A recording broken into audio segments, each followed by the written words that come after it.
आज हमारे प्रभारी आदरणीय गुलाम अहमद मीर साहब ने के समक्ष बैठक हुई है, सारे चीज़ों की समीक्षा हुई है और जो निकल करके सामने आया है, जो कार्यकर्ताओं में, जो साथियों में उत्साह है, जो जोश है, उससे हम ये कह सकते हैं कि हम सिर्फ रांची ही नहीं पूरा झारखंड जीतने जा रहे हैं। और आप सबों से ज़्यादा कुछ न कहते हुए सबसे पहले मैं आप सबों का स्वागत करते हुए हम हमारे प्रभारी आदरणीय गुलाम अहमद मीर साहब से आग्रह करेंगे कि वो बैठक के संदर्भ में सारी बातों को बताएंगे और आप जो पूछना चाहते हो वो पूछ लेंगे।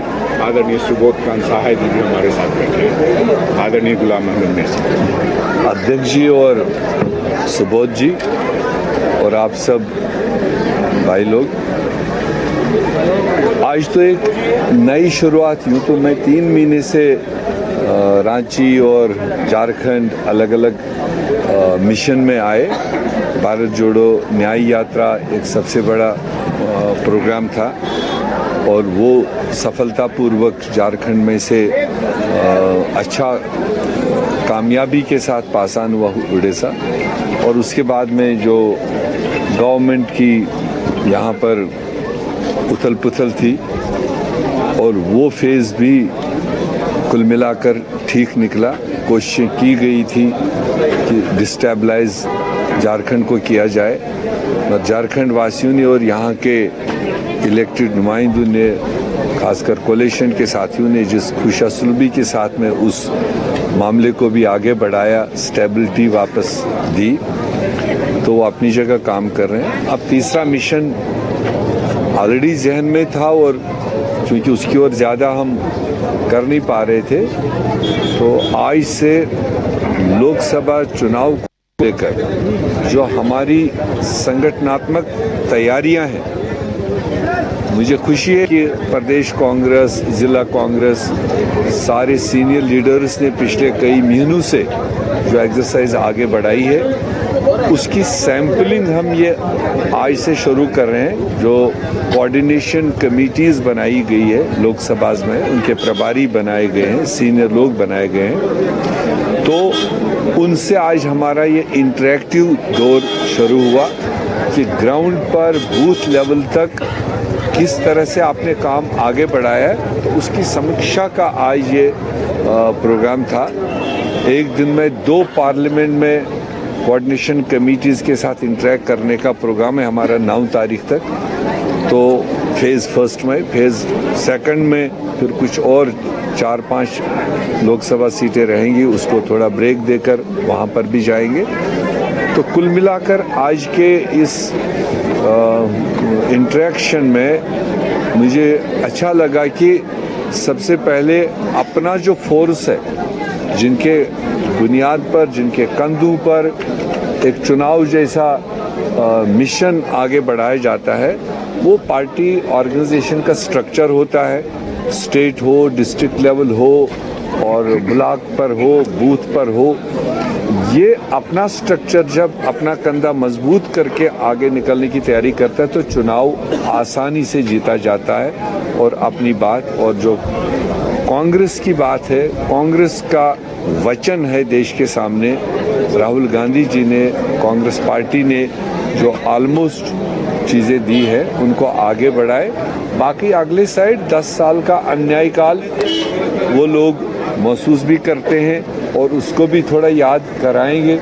अक्सर सवाल उठते हैं कि अन्याय काल क्या है, समझते हुए भी कई हमारे मीडिया वाले भी कहते हैं, तो उसको हमने थोड़ा एलोबरेटिव तरीके से एक असेसमेंट के तौर, यहाँ झारखंड राज्य में 4 साल से हमारी कोalition सरकार है, उन्होंने भी जो अच्छे काम किए हैं लोकल स्तर पर, उनको भी हमने लिस्ट करके, ताकि आगे दौड़ पीछे छोड़ ना हो जाए। अक्सर भारतीय जनता हमारी, जो कल शाम को कोई चीज़ हुआ आज दिन पर याद रहेगा तो परसों याद नहीं रहता है, तो इसलिए 4 सालों में जो मैनिफेस्टो के मुताबिक काम हुए, जो अचीव हुआ 85% जो हमने वचन दिया था 19 में, उस पर जो काम हुआ है, बल्कि उससे हट के भी कुछ काम हुए, तो वो भी हमने लिस्टेड करके अपने ऑर्गेनाइजेशनल लोगों को ताकि जब ये आगे जाए, ब्लॉक में जाए, बूथ में जाए, पंचायत में जाए, इनको भी थोड़ा सा टिडबिट्स पता होना चाहिए ताकि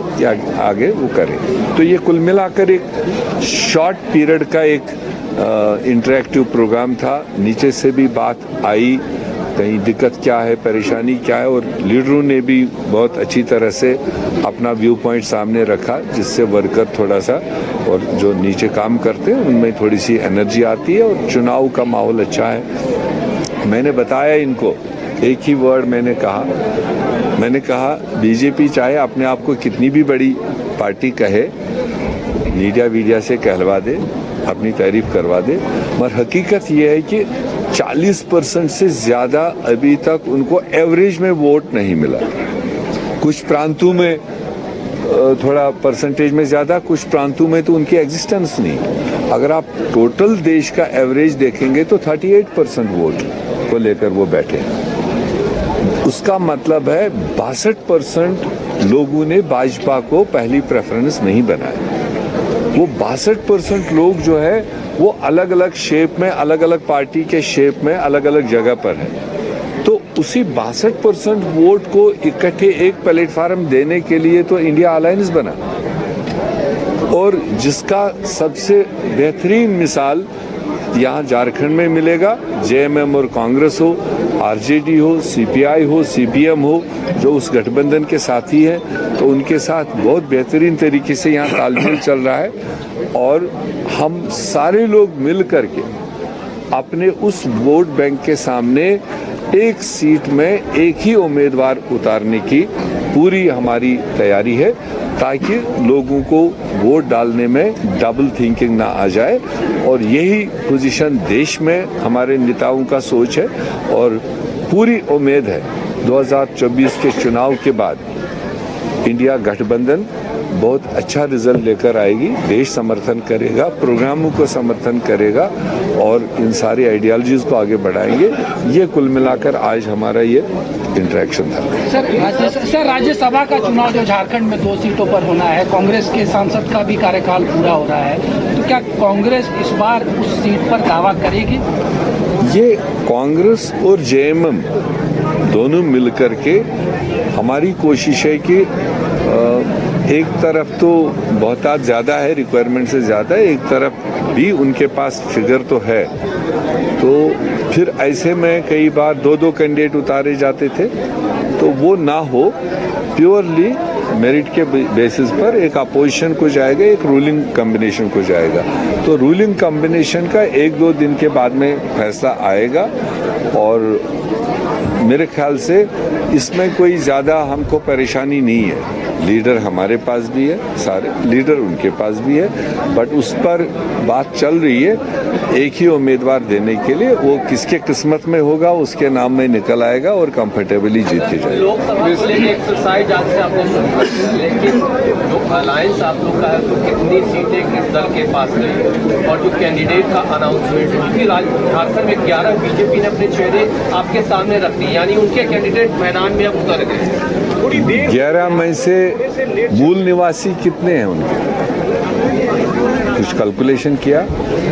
मूल निवासी झारखंडी कितने हैं? उतने नाम मुझे बता देना। बाकी आने वाले 2 या 3 दिन के अंदर सीटें भी किसको कितनी मिली वो भी क्लियर हो जाएगा, और उसके बाद में फेज 2 है उम्मीदवारों का, तो सीट क्लियर होने के बाद ही फाइनल व्यू लिया जाएगा। तो उसमें कोई हमें जल्दी नहीं है, 2-4 दिन लग जाए, मगर पहला पार्ट है seat share, division of seat, कौन सीट किसको जाए, वो 1-2 दिन में हो जाए। लास्ट मोमेंट में कैंडिडेट देने का कभी खामियाजा होता है पार्टियों? कैंडिडेट मैदान में है, ऐसा नहीं है कि हम पैराशूट से ला रहे हैं। पहले कभी ऐसा हुआ है जो शिकायतें आई, मगर इसी सरजमीन से और अपने लोगों के बीच में काम करने वालों में से ही कैंडिडेट होगा, तो इसलिए उसमें कोई ज़्यादा परेशानी नहीं, और जो वसतमंद लोग हैं वो ऑलरेडी काम पर लगे हुए हैं।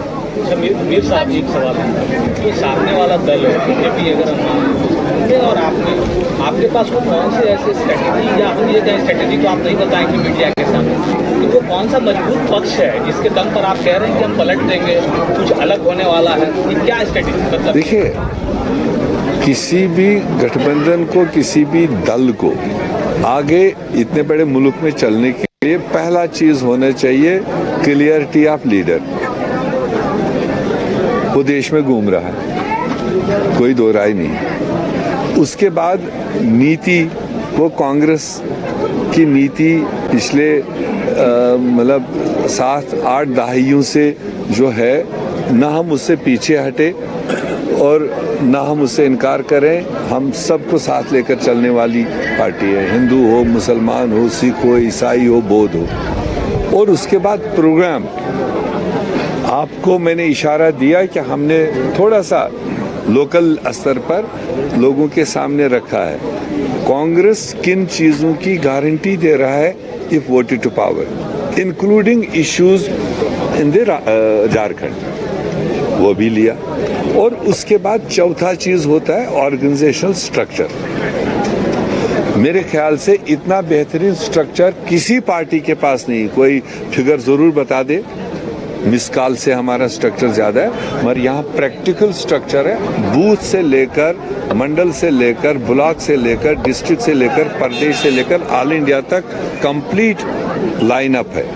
तो ये 3-4 चीजें हैं जिसके बुनियाद पर, और एक पॉइंट यहाँ ऐड है, बाकी जगह पर सरकार नहीं, बट यहाँ हम कोलिशन में हैं। कोलिशन ने जो प्रो पीपल, प्रो प्योर काम किया है, तो वो आप उसमें देख सकते हैं डिटेल, वो भी सराहनीय है। ये नहीं कि मैं कह रहा हूँ कांग्रेस प्रभारी, ये जनता की आवाज है कि इस कोलिशन ने सबसे बेहतरीन काम किया। और गरीब गुरबाओं के लिए जो अल्टीमेट लास्ट एंड पर होते हैं, उनके लिए बहुत ही इंटरेस्ट देकर काम किया। सर, लोकपाल, अभी लोक चुनाव का समय है और लोकपाल ने एक बार शिबू सोरेन और जेएमएम की संपत्ति 6 महीने के अंदर जांच करने के आदेश दिए।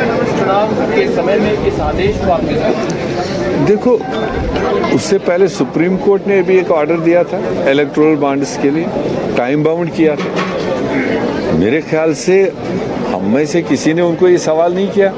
सुप्रीम कोर्ट के फैसले को, जो उसको पूरे देश के 99% लोगों ने अप्रिशिएट किया, शायद पहला ऐतिहासिक फैसला था कि जिन्होंने इलेक्टोरल बॉन्ड्स एक कवर अप के तहत दिए हैं, उनका खुलासा हो, उनकी डिटेल मार्केट में आए। और कैसे कैसे सुप्रीम कोर्ट के फैसले को भी अवॉइड करने के लिए, क्योंकि पर्दा उठना था, जो सवाल उठाए जा रहे थे उस पर पर्दा उठना था, इसलिए एसबीआई के जरिए ही वकील के थ्रू ये कहलवा दिया कि ये पॉसिबल नहीं है कि हम इतने पीरियड में देंगे। जून तक का टाइम लिया, क्योंकि आजकल डिजिटल जमाना है। आज कोई बैंक है ऐसा कि जिसके पास डिटेल नहीं, मेरे पास आया किसका तो गया किसका, ये तो एक क्लिक दूर था। मगर उसी प्रेशर के तहत, क्योंकि पर्दा उठना था, पर्दादारी, अपने कामों को तो उस तरह से चलाएंगे और दूसरे जो सशक्त लोग हैं उनके ऊपर रोजमर्रा कुछ न कुछ करेंगे। वो अब देश की जनता समझ गई, वो अब वो पैंतरा चलने वाला नहीं है। तो अब सीधे चुनाव 4-5 दिन में अनाउंस होगा, 2 महीने में कंप्लीट होगा। आप देखेंगे देश की जनता इन्हीं चीजों को देखकर अपना बड़ा फैसला देगी और इंडिया गठबंधन को मजबूत करेगी। थैंक यू, धन्यवाद, शुक्रिया। दाल चावल तो है।